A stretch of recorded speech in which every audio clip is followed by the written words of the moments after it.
Jumlah pasien positif COVID-19 di Sumatera Utara mencapai 56 kasus, satu di antaranya dinyatakan sembuh.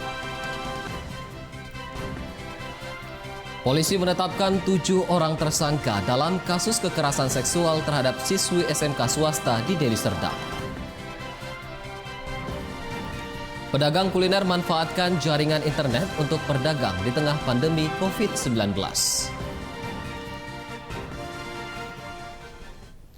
Halo pemirsa, senang sekali kami dapat kembali hadir di hadapan Anda dalam program Wajah Sumut, edisi Senin 6 April 2020. Selain 3 berita utama tadi, kami juga telah menyiapkan informasi menarik lainnya selama 30 menit ke depan. Bersama saya, Dana Pangaripuan, inilah Wajah Sumut selengkapnya.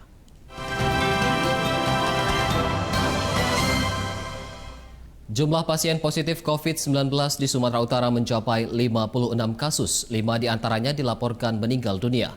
Dari 56 kasus tersebut, 1 diantaranya dinyatakan sembuh dari COVID-19. Orang dalam pemantauan. Data tersebut dikonfirmasi oleh Gugus Tugas Percepatan Penanganan COVID-19 di Sumatera Utara pertanggal 5 April 2020 pukul 17 waktu Indonesia Barat.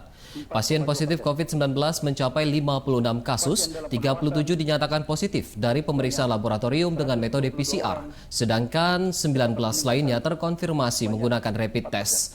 Dari 56 kasus positif, 5 diantaranya meninggal dunia, namun 1 pasien dinyatakan sembuh dari COVID-19. Jumlah PDP yang dirawat saat ini sebanyak 122 orang, sedangkan ODP berjumlah 3.638 orang. Juru bicara Gugus Tugas Percepatan Penanganan COVID-19 Sumatera Utara Wiko Irwan menyebut saat ini eskalasi penularan COVID-19 di Sumatera Utara masih tinggi, sehingga masyarakat dihimbau untuk berada di rumah dan menerapkan pola hidup sehat. COVID-19 melakukan upaya-upaya pencegahan penularan COVID-19 dengan tetap tinggal di rumah bersama keluarga, tidak bepergian ke tempat-tempat keramaian, menjaga jarak sesama dengan jarak sejauh 2 meter, membiasakan mencuci tangan dengan sabun dan air yang mengalir, serta biasakan menggunakan masker. Sehingga diri kita, keluarga kita, dan lingkungan di sekitar kita tetap aman dari penularan COVID-19.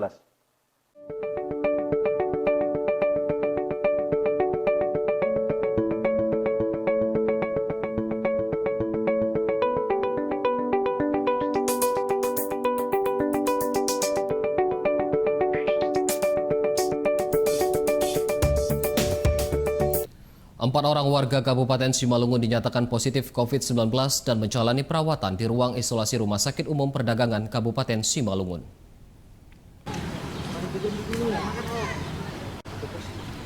Hal tersebut dibenarkan Bupati Simalungun JR Saragi bahwa 4 orang warga Simalungun yang sebelumnya PDP kini dinyatakan positif COVID-19. Keempatnya saat ini masih menjalani perawatan intensif di ruang isolasi Rumah Sakit Umum Perdagangan Kabupaten Simalungun. Pemkab Simalungun melakukan pemeriksaan riwayat perjalanan keempat pasien tersebut dan sudah melakukan pemeriksaan kepada seluruh keluarga pasien. Selain itu, penyemprotan disinfektan juga telah dilakukan di daerah tempat tinggal mereka. Bupati Simalungun JR Saragi mengimbau masyarakat untuk tidak panik namun tetap waspada dan diminta untuk tetap berada di rumah. Yang lama itu yang mungkin yang 4 dikatakan positif. 1 itu dari perdagangan. Bapak itu sudah dirawat 3 hari. Kemarin kita lakukan pemeriksaan ke lapangan. Ternyata ibu nyonya dari bapak itu juga positif.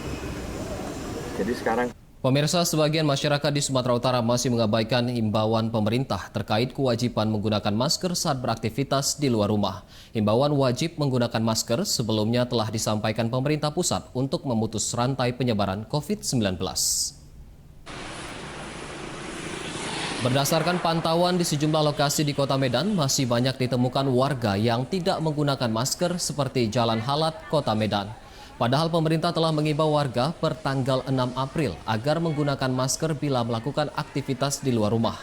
Beragam alasan dikemukakan warga yang tidak menggunakan masker, diantaranya mengganggu aktivitas, tidak memiliki masker karena harganya yang mahal, serta sejumlah alasan lainnya. Sementara di tebing tinggi hingga Senin siang masih banyak warga yang terlihat tidak menggunakan masker saat berada di luar ruangan. Banyaknya warga yang belum memakai masker disebabkan masih rendahnya kesadaran masyarakat menjaga kesehatannya di tengah pandemi COVID-19. Selain itu, kelangkaan masker dan harga masker yang mahal juga membuat sebagian warga enggan memakai masker. Berdasarkan hasil penelitian, ditemukan sejumlah kasus penyebaran COVID-19 yang ditularkan oleh individu atau carrier yang sama sekali tidak mengalami gejala batuk, sesak nafas maupun demam tinggi seperti yang biasa dialami para penderita yang terpapar COVID-19. Anjuran tersebut dikeluarkan pemerintah berdasarkan rekomendasi Badan Kesehatan Dunia atau WHO guna meminimalisir jumlah korban terjangkit COVID-19 yang hingga saat ini belum terkendali.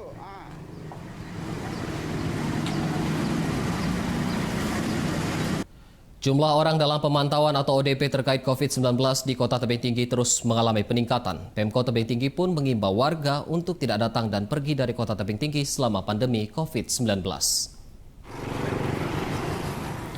Himbauan tersebut disampaikan Kepala Dinas Kesehatan sekaligus juru bicara gugus tugas percepatan penanganan COVID-19 Kota Tebing Tinggi, Nanang Fitria Aulia, saat memberikan keterangan pers terkait perkembangan penanganan COVID-19. Menurut Nanang, jumlah warga perantau yang kembali dari daerah terjangkit COVID-19 ke Kota Tebing Tinggi mencapai 50 hingga 100 orang per harinya. Warga yang baru kembali dari daerah terjangkit langsung ditetapkan sebagai ODP dan dianjurkan melakukan isolasi mandiri di rumah masing-masing selama 14 hari dengan kondisi kesehatannya selalu dipantau oleh petugas kesehatan. Hingga Sabtu lalu, jumlah ODP di Kota Tebing Tinggi bertambah 72 orang menjadi 409 orang, sedangkan PDP sebanyak 5 orang. Untuk memutuskan mata rantai. Salah satu tindakan efektif dalam pemutusan mata. Untuk itu, pemerintah Kota Tebing Tinggi berharap dan menghimbau kepada seluruh warga Kota Tebing Tinggi yang kami sangat sayangi, yang saat ini masih berada di luar Kota Tebing Tinggi, untuk sementara ini dapat menunda melakukan migrasi atau mudik ke kota. Tim gugus tugas COVID-19 tingkat desa di Kecamatan Alasa, Talu Muzoi, Nias Utara mendapatkan penolakan dari oknum mantan kepala desa saat hendak melakukan penyemprotan disinfektan. Oknum mantan kepala desa tersebut menolak dan mengancam petugas dengan senjata tajam. Inilah rekaman video amatir berdurasi 4 menit yang memperlihatkan salah seorang oknum mantan kepala desa berinisial AZ di Desa Hilimbowo, Kecamatan Alasa, Talu Muzoi, Nias Utara yang menolak petugas melakukan penyemprotan disinfektan. Oknum mantan kepala desa tersebut mempertanyakan kedatangan petugas gugus tugas COVID-19 hingga mengancam menggunakan senjata tajam. Keributan akhirnya mereda setelah petugas kepolisian datang ke lokasi. Menurut Kepala Desa Hilimbowo Kare, Tamrin Zebua, sebelumnya pihaknya telah menyampaikan surat pemberitahuan kepada warga terkait penyemprotan disinfektan guna pencegahan virus corona. Kini kasus tersebut telah dilaporkan ke Polres Nias dan masih dalam proses penyelidikan. Anggota gugus tugas yang dari desa Hilimbowo Kare sedang melakukan tugas, melakukan penyemprotan. Namun pada saat itu terjadi miskomunikasi dan salah seorang warga yang menurut informasi yang kami dapatkan merupakan mantan kepala desa melakukan pengancaman kepada salah satu petugas. Sebanyak 2.000 narapidana dari 39 unit pelaksana teknis rutan dan lapas di Sumatera Utara mendapatkan bebas asimilasi. Pembebasan dilakukan secara bertahap selama 7 hari. Untuk wilayah Tebing Tinggi, sebanyak 319 narapidana lapas kelas 2B Tebing Tinggi mendapatkan bebas asimilasi yang telah dilakukan sejak 1 April lalu. Hingga Jumat lalu tercatat sudah ada 93 napi yang dibebaskan secara bertahap. Pemberian asimilasi ini sesuai dengan Permenkumham nomor 10 tahun 2020 dalam upaya pencegahan penyebaran virus corona. Di Kabupaten Dairi, 118 napi di rutan kelas 2B Sidikalang mendapatkan bebas asimilasi yang dilakukan secara bertahap sejak 1 April lalu hingga 7 April mendatang. Warga binaan yang mendapatkan bebas asimilasi ini telah menjalani setengah dari masa hukumannya. Terhadap napi yang dibebaskan wajib menjalani pemeriksaan kesehatan seperti pengecekan suhu tubuh. Sementara di Kabupaten Deli Serdang, bebas asimilasi diberikan kepada 250 warga binaan di lapas kelas 2B Lubuk Pakam. Pembebasan warga binaan dilakukan secara bertahap dengan jumlah 40 orang setiap harinya sejak 2 April lalu hingga mencapai jumlah 250 orang. Warga binaan yang mendapatkan bebas asimilasi dihimbau untuk tetap di rumah dan akan tetap diawasi oleh petugas lapas guna mencegah penyebaran virus corona.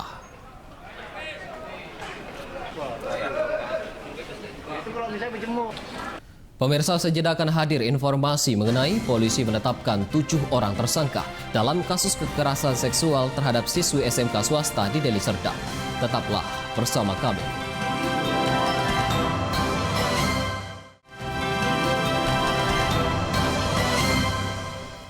Anda masih bersama kami di Wajah Sumut. Kisru soal alat kelengkapan Dewan atau AKD di DPRD Deli Serdang akhirnya diselesaikan setelah Gubernur Sumatera Utara memfasilitasi 7 fraksi yang membentuk AKD pada paripurna tanggal 16 Desember 2019 dengan 2 fraksi yang juga membuat paripurna lanjutan pembentukan AKD pada 20 Maret lalu. Penyelesaian pembentukan AKD di DPRD Deli Serdang disampaikan pada rapat paripurna penyempurnaan AKD pada Jumat lalu. 2 fraksi yang sebelumnya berseberangan yakni Gerindra dan Demokrat akhirnya bergabung dengan 7 fraksi lainnya dengan sejumlah persyaratan.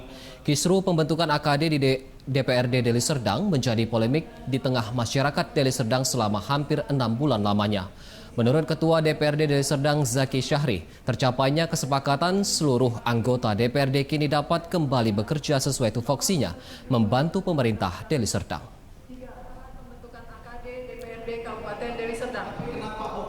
Satreskrim Polresta Deli Serdang menetapkan 7 orang tersangka yang diduga melakukan kekerasan seksual terhadap siswi SMK swasta di Kecamatan Batangkuis, Deli Serdang.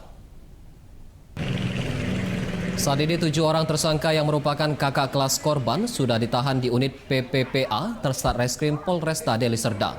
Peristiwa kekerasan seksual ini terjadi 2 kali di ruang praktik sekolah dan di rumah salah satu pelaku pada Desember 2019 lalu. Sementara otak pelaku masih dalam pengejaran pihak kepolisian. Menurut Kapolresta Deli Serdang Kombes Pol Yemi Mandagi, awalnya 8 orang diamankan petugas Satreskrim dan setelah dilakukan pemeriksaan akhirnya 7 orang ditetapkan sebagai tersangka. Ketujuh pelaku dijerat Undang-Undang Perlindungan Anak dengan ancaman pidana 15 tahun penjara.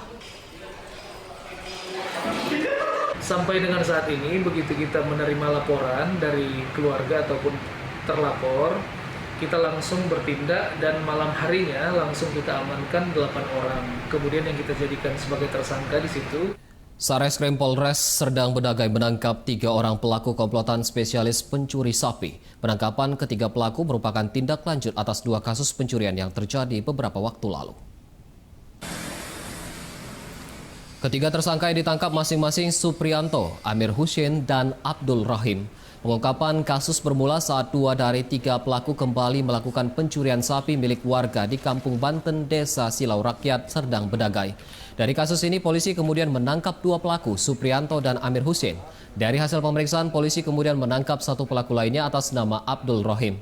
Ketiganya mengakui melakukan pencurian di sejumlah lokasi, sementara 1 orang pelaku lainnya melarikan diri. Kini ketiga pelaku masih menjalani pemeriksaan di Mapolres Serdang Bedagai. Para pelaku dijerat Undang-Undang Pencurian dengan ancaman pidana 7 tahun penjara.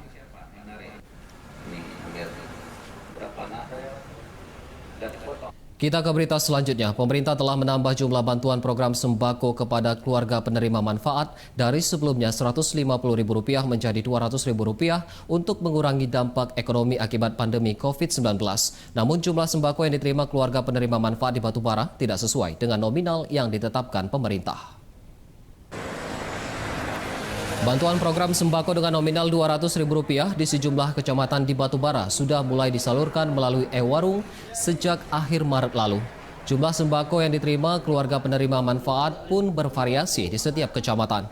Di Kecamatan 50 misalnya, sembako yang disalurkan berupa 15 kg beras, 10 butir telur, setengah kilogram kacang hijau, dan setengah kilogram kentang. Namun jika dibandingkan dengan harga pasar, nominal sembako yang disalurkan tersebut tidak sampai Rp200.000. Salah seorang pemilik e-warung mengaku penentuan jenis dan harga sembako yang disalurkan ditentukan oleh petugas dinas sosial. Seluruh sembako juga dipasok oleh penyalur yang ditunjuk dan pemilik e-warung harus menyetor hasil penjualan kepada koordinator lapangan. Padahal sesuai ketentuan, pemilik e-warung berhak berbelanja sendiri sehingga sembako yang dijual sesuai dengan harga pasar. Sementara Kepala Dinas Sosial Kabupaten Batubara Ishak saat dikonfirmasi mengatakan akan melakukan evaluasi penyaluran sembako kepada keluarga penerima manfaat. Jika ada kekurangan jumlah sembako yang disalurkan, maka pihak penyalur diminta menggantinya. Kami masih mengevaluasi. Kalau memang ada hal-hal yang seperti itu, kami berharap penyuplai harus mengganti jumlah kekurangan itu. Jadi yang warungnya Pak mengembalikannya? Iya. Apakah ada indikasi Pak permainan dengan pengurus PKH-nya Pak? Kami sedang mengevaluasi. Usai jeda, kami kembali dengan informasi mengenai pedagang kuliner manfaatkan jaringan internet untuk berdagang di tengah pandemi COVID-19. Tetaplah bersama kami.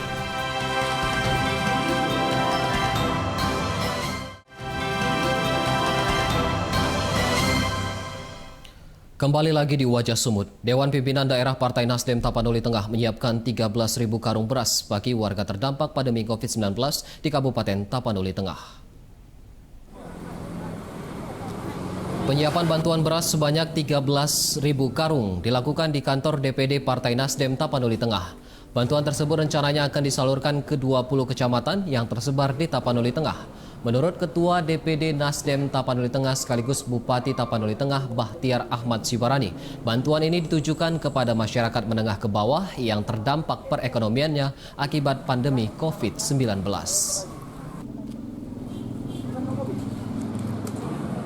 Kami siapkan 3.000 karung beras untuk dibagikan ke beberapa kecamatan, ke masyarakat yang memang kami lihat ekonominya lemah, apalagi situasi pada hari ini dilarang masyarakat keluar beraktivitas terlalu. Masyarakat yang Tionghoa Sumut peduli COVID-19 memberikan bantuan ribuan alat kesehatan kepada 20 rumah sakit rujukan penanganan COVID-19 di Kota Medan. Bantuan ribuan alat kesehatan diserahkan masyarakat Tionghoa Sumatera Utara peduli COVID-19 kepada 20 rumah sakit rujukan COVID-19 di halaman Mitsu, Jalan Yosudarso, Medan. Adapun alat kesehatan yang disalurkan berupa masker N95 sebanyak 240 set, masker disposable 1.000 set, sarung tangan 2.000 set, cairan disinfektan 40 botol, dan sabun antibakteri 1.440 kotak. Menurut Koordinator Masyarakat Tionghoa Sumatera Utara peduli COVID-19, bantuan akan terus diberikan guna membantu tim medis yang menjadi garda terdepan untuk penanganan pasien COVID-19. Rencananya masyarakat Tionghoa Sumut peduli COVID-19 juga akan membagikan alat pelindung diri berupa baju yang saat ini sudah dipesan dari luar negeri. Ini satu biji, ya, satu kotak. Kita membantu ke 20 rumah sakit yang dikunjung oleh pemerintah. Yang ini adalah simbolis, ini barang-barang. Kita sudah ada pesan-pesan barang-barang dari China, itu tanggal 11 mungkin sampai di pelabuhan. Ya tentunya untuk yang medisnya ada sarung tangan, ada sarung tangan. Aktivitas di Pasar Baligi Kabupaten Toba tetap berjalan normal meski di tengah pandemi COVID-19. Para pedagang mengaku tetap berjualan guna memenuhi kebutuhan harian mereka. Seperti inilah aktivitas pasar di Pasar Baligi Kabupaten Toba yang masih ramai di tengah pandemi COVID-19. Tak sedikit dari para pedagang dan masyarakat melakukan aktivitas jual beli tanpa menggunakan alat kesehatan seperti masker dan sarung tangan. Salah seorang pedagang mengaku ia tetap berjualan meski khawatir terjangkit virus corona demi memenuhi kebutuhan harian mereka. Para pedagang mengharapkan adanya bantuan dari pemerintah atau donatur berupa alat kesehatan dan kebersihan yang dapat digunakan saat beraktivitas di pasar.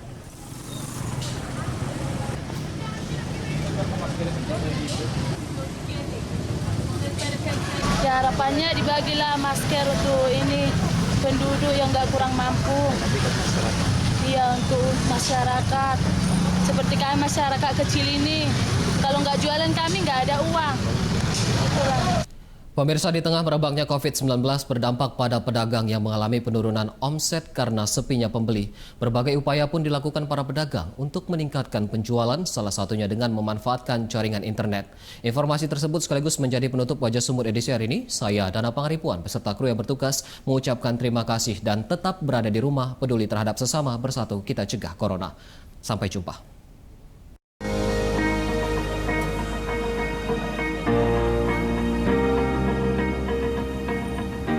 Guna membatasi berkumpulnya pelanggan, pedagang kuliner di Kota Medan memanfaatkan internet untuk mendongkrak kembali penurunan omset selama diterapkannya social distancing. Seperti penjual nasi goreng bernama Wulan Sari, warga Jalan Promo, Kota Medan. Untuk menafkahi keluarganya di tengah pandemi COVID-19, Wulan Sari mengandalkan pesanan daring atau online untuk bisa tetap berjualan sekaligus menerapkan social distancing dan physical distancing yang gencar disosialisasikan pemerintah. Karena sekarang sudah keluar himbauan dari pemerintah untuk tidak boleh makan di tempat, jadinya kita mengandalkan pembelian dari bungkus, orang bawa pulang sama online. Terus kalau ada pelanggan yang biasa, dia bisa telepon terus ntar bayarnya transfer. Hal yang sama juga dilakukan Sohibatul Aslamiyah, seorang pedagang makanan di Jalan Gria Medan. Ia mengaku tetap optimis untuk berjualan meski adanya penerapan social distancing dan physical distancing yang diperlakukan pemerintah untuk mencegah penyebaran virus COVID-19. Guna menghindari keramaian, para pembeli hanya diperbolehkan memesan makanan untuk dibawa pulang. Selain itu, Sohibatul juga memanfaatkan pesanan daring melalui aplikasi. Kita kan tidak menyediakan makan di tempat karena dilarang, ya kan. Jadi kita mengandalkan ojek online atau GrabFood dan makan bungkus bawa pulang. Kita berharap corona ini cepat berlalu dan kembali normal seperti biasa. Biasanya dalam sepekan terakhir, pemerintah gencar mensosialisasikan imbauan kepada pedagang atau pengusaha kuliner agar tidak memfasilitasi pembeli untuk makan di tempat guna memutus rantai penyebaran COVID-19. Dari Medan, Sumatera Utara, Muhammad Harizal, Metro TV.